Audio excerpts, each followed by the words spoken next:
watch out the water out front. It's just swimming and bodyboarding only area. You can't have surfboards in that area. The best way to get out of that area is to come all the way in and walk in and south. Appreciate you staying out. Thank you.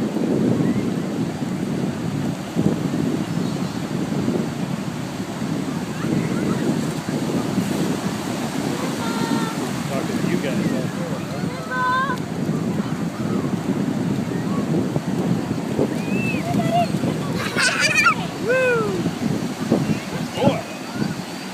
Braden.